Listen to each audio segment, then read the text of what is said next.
अज्ञानतिमिरान्धस्य ज्ञानाञ्जनशलाकया चक्षुरुन्मिलितं येन तस्मै श्रीगुरुवे नमः।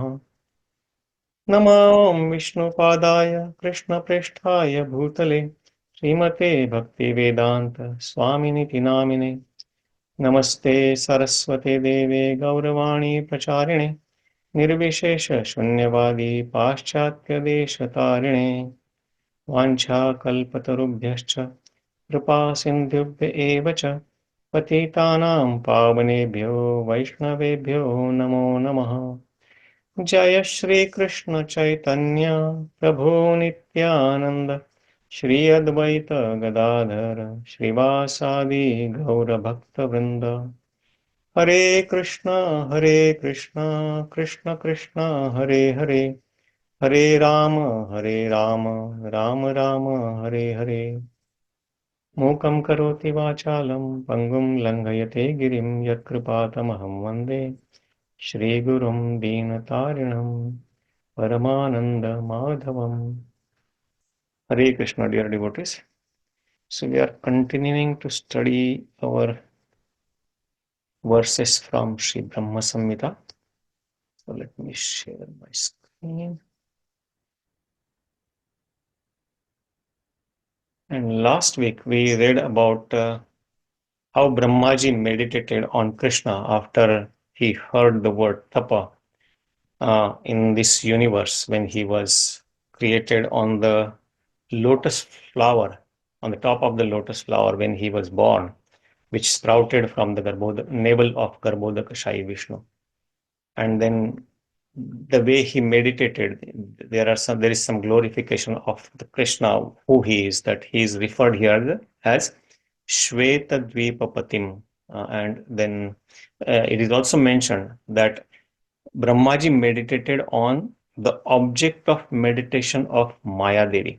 And Maya Devi, Prakritya Gunarupinya, or Gunamayi Maya, which is embodiment of the three modes of material nature. She is also meditating on Krishna, who is in the Goloka Vrindavan from far distance.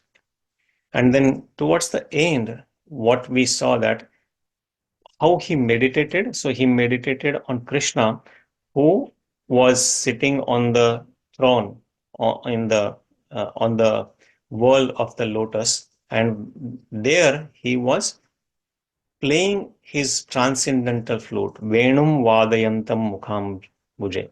So he was playing his transcendental flute, and that the sound created by that Venu or flute was called Shabda Brahmamayam. So the whole environment there was Shabda Brahmamayam, and this Shabda Brahma, so Brahma is also referred to Vedas. So this sound is nothing but the source of all the transcendental Vedas or Vedic hymns. So this is the origin of the transcendental hymns. And then he was surrounded by the gopis there.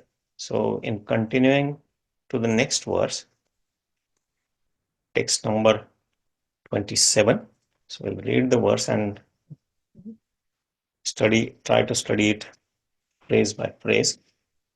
Atha veṇu-ninādasya trayī-mūrti-mayī gatiḥ sphurantī praviveśāśu mukhābjāni svayambhuvaḥ gāyatrīṁ gāyatas tasmād adhigatya sarojajaḥ saṁskṛtaś cādi-guruṇā dvijatām agamat tataḥ.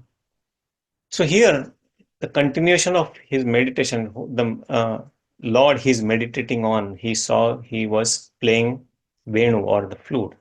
So then, atha veṇu-ninādasya, that sound vibration coming from that Venu or the flute, that transcendental sound, which is the origin or the source of all the Vedic hymns, which is mentioned here, which is also referred to here as trayī-mūrti-mayī gatiḥ, which is the actually manifestation of the Gāyatrī, which is made up of the three Vedas, the Traividya, as Krishna says in the Bhagavad Gita also, that he is also in the 9th chapter, trayī-vidyāmām somapā pūta pāpa.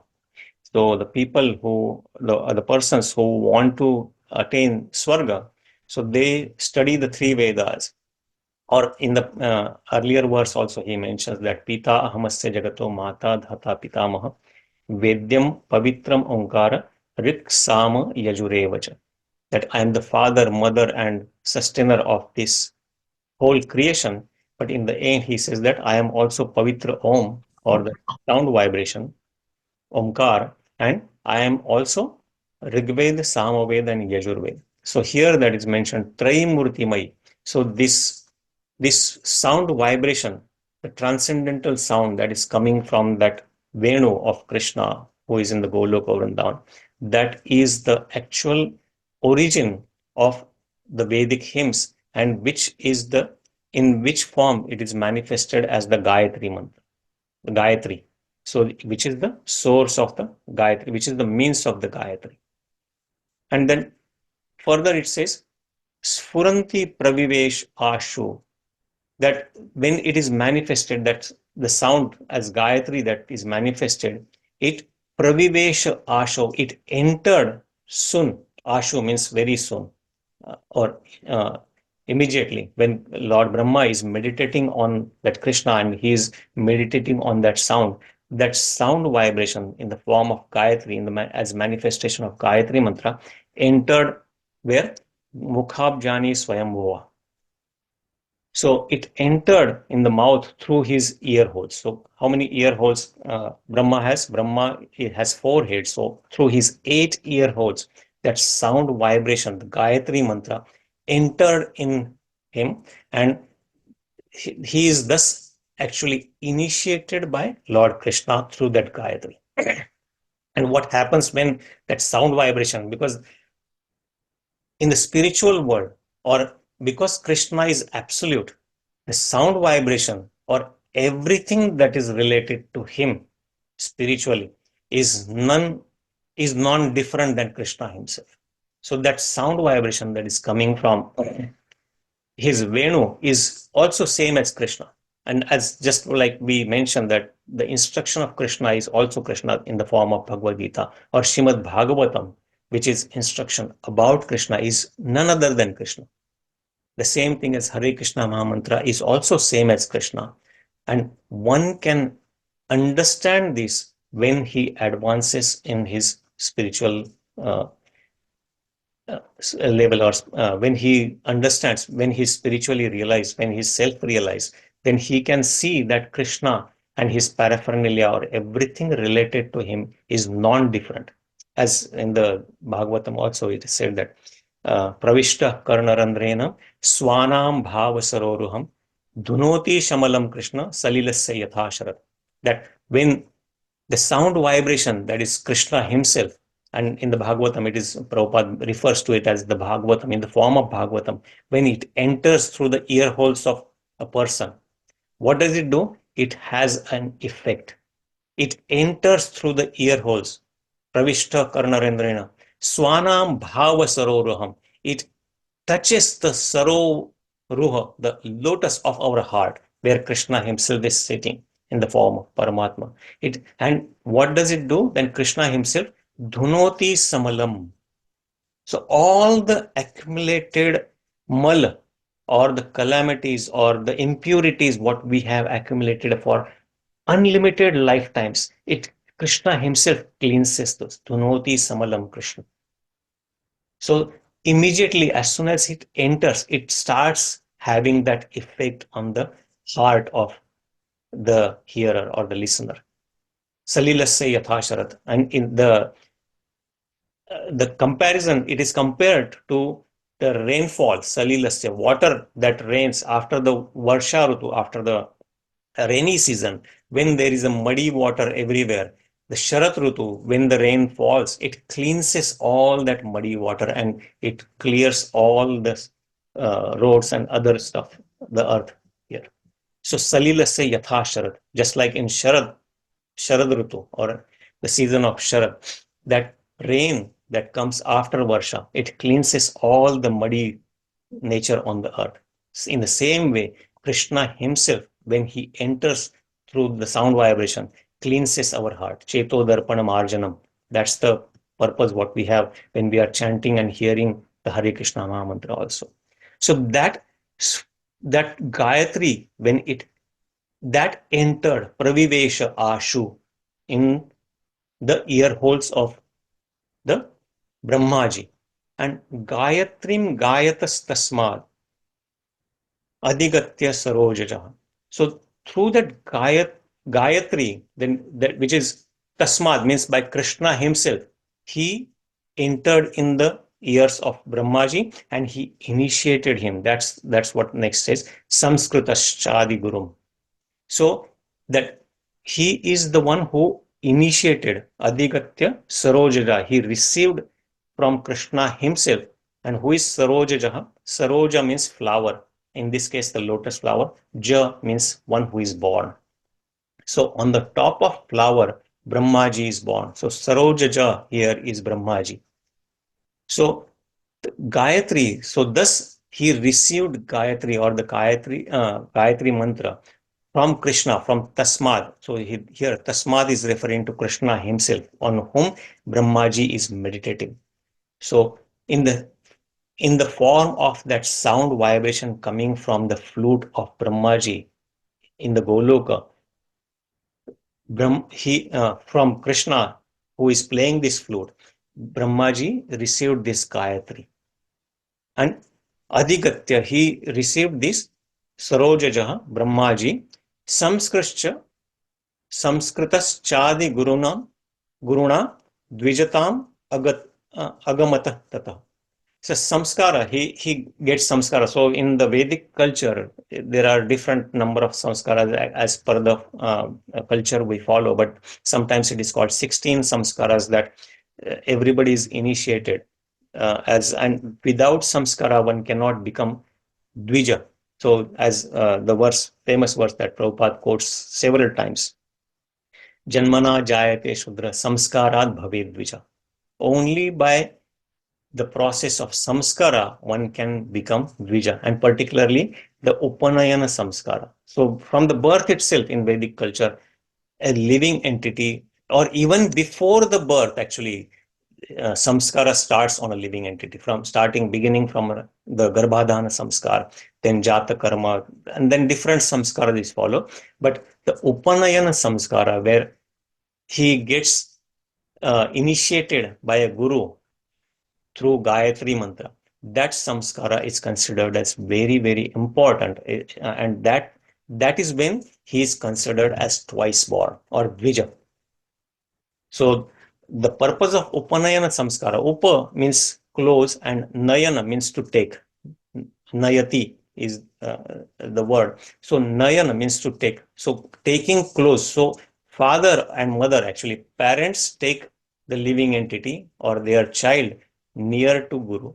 Guru takes his disciple near to the Shastra, and Shastra is something that teaches what is Brahma or what is Parabrahma, which is none other than Krishna. So Guru teaches through Shastra to the disciple what is Parabrahma, and that's how then he can begin the study of the Vedas. Veda pathat bhaved vipra. And then eventually when he realizes Brahman, Brahma janati iti Brahmana. So that is the definition of Brahman, or that is the stage of Brahman that is given in our Shastra.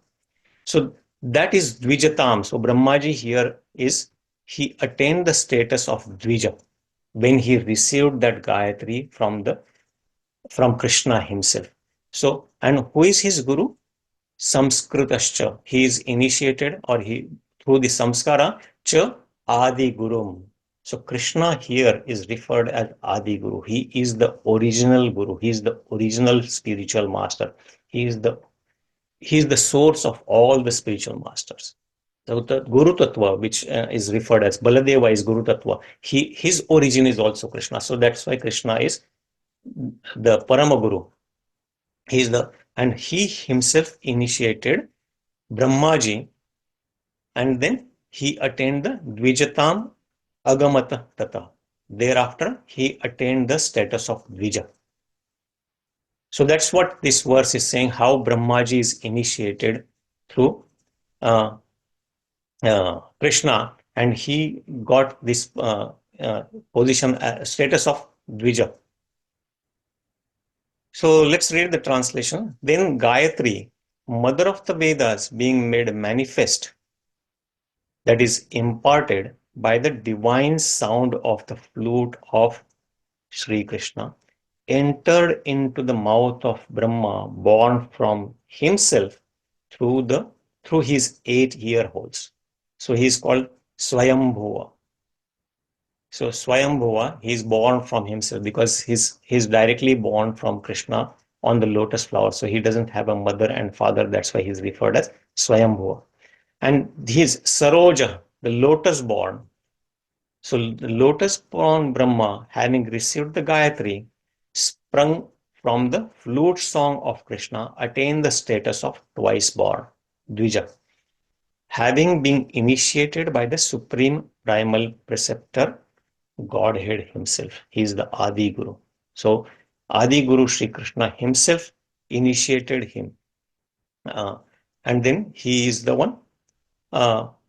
So that's how Brahmaji became Dvija. So let's quickly read the purport. Here, the sound of Krishna's flute is transcendental and blissful sound. Now, this sound is the source of all the sound as well as Vedic literature. So in Chaitanya Charitamrita, actually I was referring to one of the chapters here where it says the opulence and sweetness of Lord Krishna in Goloka Vrindavan or Vrindavan.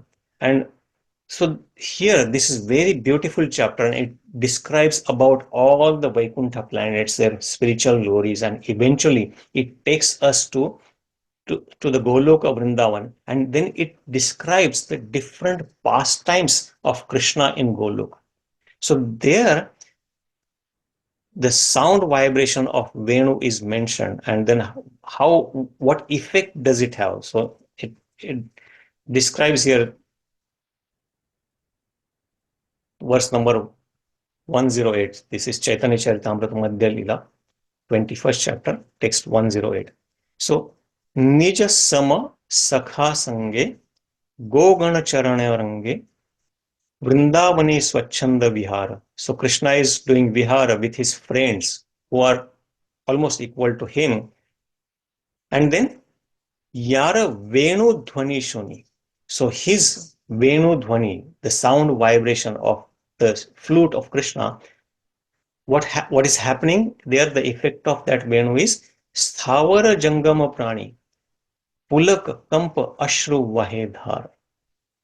So Sthavara, all the living entities in that planet, Goloka Vrindavan or Vrindavan there, even the trees, creepers, everything, Sthavara Jangam and Prani, all the living, even the animals, they are trembling, Kampa, they are in the jubilation, and they are having tears flow, how not small, but constantly, with very continuously they have tears flowing just by listening to this sound vibration that is coming from the Krishna's flute. And so when Lord Krishna, the description here is, when Lord Krishna wanders in the forest of Vrindavan with his friends on an equal level, so all the friends, there is no discrimination. The friends there, they don't consider Krishna as supreme God. They consider him as on his equal level. They don't even treat him like God. They just play with him. And there are innumerable cows gazing. This is another of Lord's blissful enjoyment. When he plays on his flute, all the living entities there, including the trees, plants, animals, human beings, everyone, they tremble and are saturated with jubilation, pulaka kampa, and tears flow constantly from their eyes. So that transcendental sound of Venu, which is the origin of all the Vedic literature, I was just looking up for the places where it is more description, and that description was very beautiful beautifully mentioned there. So the sound of Krishna's flute is transcendental, blissful sound, and which is the archetype of all the Vedas, is present in it. The Gayatri or the Vedic Rim, it contains a brief meditation and prayer, that is Kama Gayatri, and that this Kama Gayatri is the highest of all the Gayatris because the meditation and prayer contained in it are full of the perfect transcendental sportive activities, which are not to be found in any other Gayatri.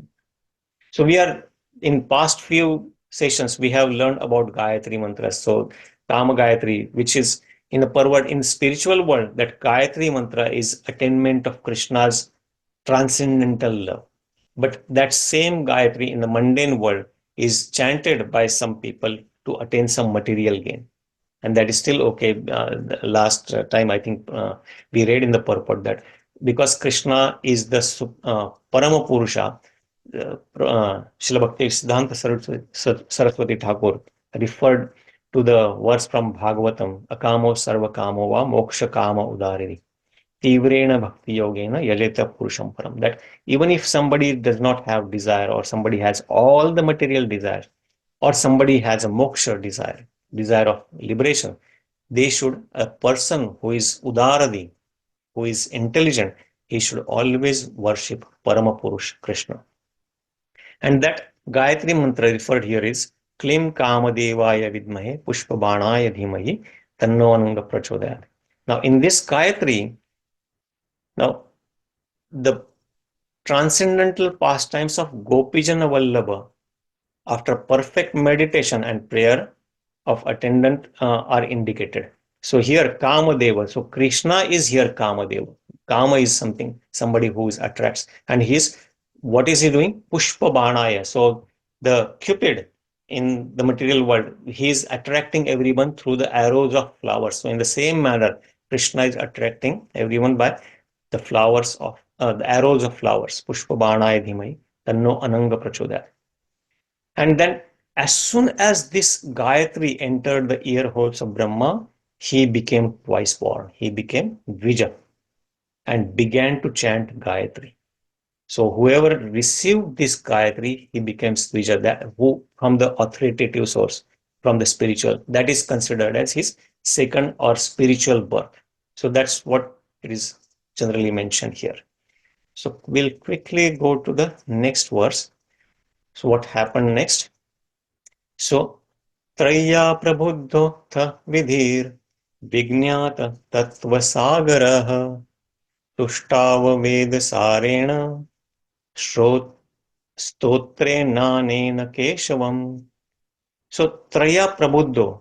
So when he is enlightened by this Gayatri mantra, which is the source of the three Vedas, who that Vidhi means Brahmaji here. When Brahmaji is enlightened by these three Vedas, by this Gayatri or the Vedic mantra, then vijñāta-tattva-sāgaraḥ. So he became acquainted with the Tattva-sāgaraḥ, Krishna's knowledge, the ocean, which is unlimited knowledge. So he acquainted about that, his knowledge. So without Krishna's mercy, nobody can know about Krishna. And even if somebody who can claim to know about Krishna, then Brahmaji actually says that he is not, even though somebody says that he knows about Krishna, whatever they may say, but I know that I do not know enough about your opulences. So actually he says first that only by your mercy one can know you. Athati te deva padambujadvayam prasada leshana gruhita evahi janati tattvam bhagwan mahimno nachanyam ekopi chiram vichinman. That only by your prasada, by your mercy, or mercy of your lotus feet, padambujadvayam, then only janati tattvam bhagwan mahim. Only by that one can understand or one can know about the mahima or glories of you. Nachanyam, there is no other, by no other means, nobody else can know. Nachanyam,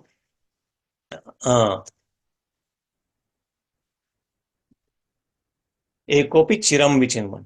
Even if somebody is contemplating by their knowledge and trying to understand this for a long period,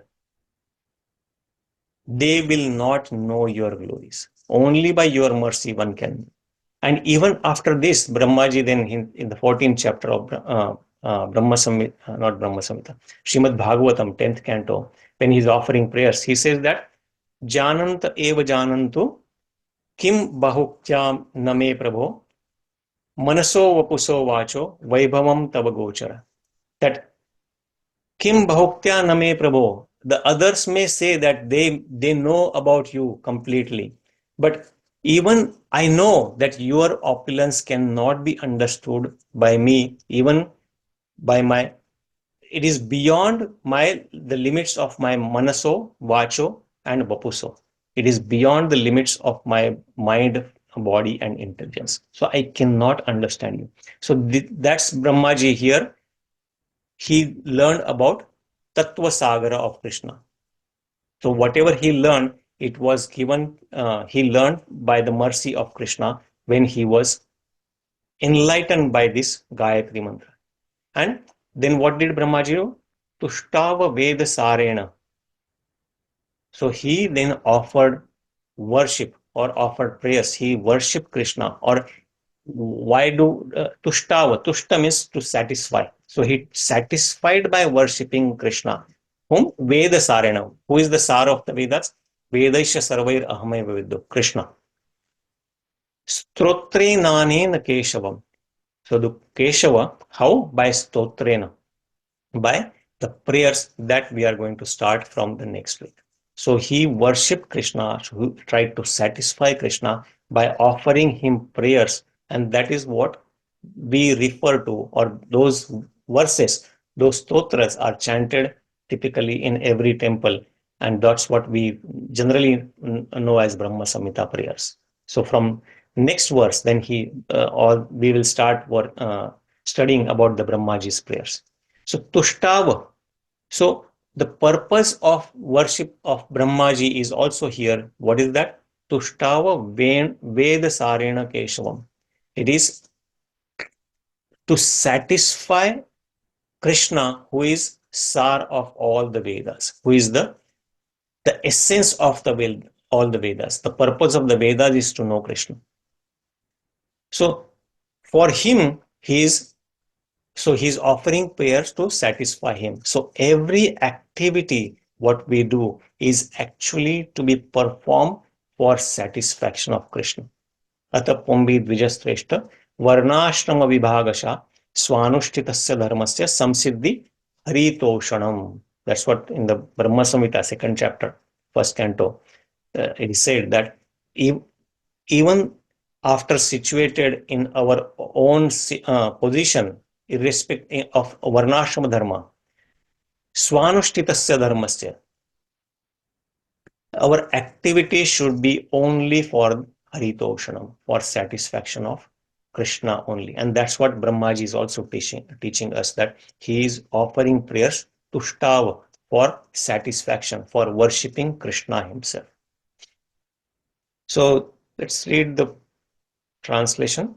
So enlightened by the recollection of that Gayatri, embodying the 3 Vedas, Brahma became acquainted with the expanse of ocean of truth, tattva-sāgaraḥ. And then he worshipped Śrī Kṛṣṇa, who is the essence of all the Vedas, with this hymn. And that hymn we will continue next week from the next verses. So Brahma thought thus within himself, by recollection of the Kama Gayatri, it seems to me that I am the eternal maid servant of Krishna. So that is the highest realization when one realizes the Vedas. So the teachings of Vedas, as we know, that the Vedas have do's and don'ts, vidhi and nishedha.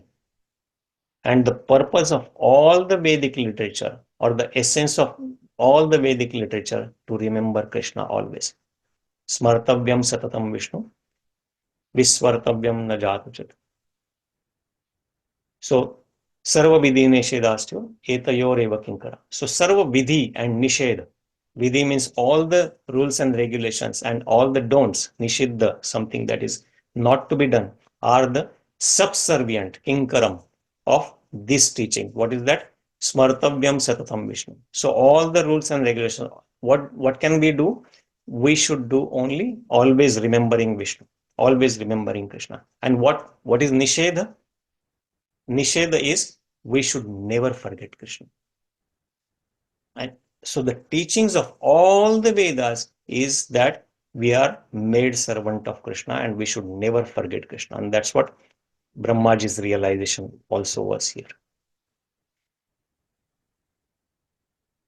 Though the other mysteries in regard to the condition of made servant of Krishna were not revealed to him or Brahma by dint of searching self-consciousness, he became well acquainted with ocean of truth. So that's how, by Krishna's mercy, he became well acquainted of the Vedas. All the truths of the Vedas were revealed to him, and with the help of those essence of the Vedas, he offered this hymn to the Supreme Lord Krishna. Sriman Mahaprabhu has taught this hymn to his favorite disciples as much as it fully contains the transcendental truth regarding Vaishnava philosophy. Readers are requested to study and try to enter into the spirit of this hymn with great care and attention as a regular daily function. So the verses that we are going to study from next week are the prayers that even Chaitanya Mahaprabhu, as we learned in the very beginning when we started studying Brahma Samhita, he made a copy of Brahma Samhita for himself when he found this in the southern part of India, and then he gave it to his close disciples and asked them to make a copy for them and study it regularly, daily. And this is what Srila Bhakti Siddhanta Saraswati Thakur is also mentioning in the purport here. So I will stop there. Thank you very much. We'll take some reflections or if there are any questions. Thank you. Hare Krishna. Thank you very much, Radhanjan Prabhu. Hare Bol. Yeah. Yeah, sure. Thank you, Radhanjan Prabhu. I think I learned quite a few things today. First of all, that Krishna flute is the thing which enlightens Brahma. So I wasn't aware of that. That is the sound of flute which enlightens Brahma. Another thing was in a previous verse about the Kama Gāyatrī mantra. So I just want to know one more thing, Prabhu, on the last verse, 528. Okay. In the last, it says that this Brahma Samhita has. Can you go to the purport, last line of the purport? Yeah, it says that it has to be in a great care attention as a regular daily function. So what it means by regular daily function? We should recite this daily, or Yes. we should study or. So we should recite this daily with great care and attention. This is not just that we study once and then just understand and forget it. So this is something that the prayer we should recite it daily. And I think Prabhupada also asked his disciples to play this few verses of Brahma Samhita every time when the deity are open for darshan. And these are played, I think, in all the ISKCON temples. Yeah, that's very two important verses. Thank you. Mm-hmm. So yeah, we should actually every morning I play this Brahma Samhita and listen first thing in the morning. So, Hare Krishna. You want to add anything, Shankaran Prabhuji?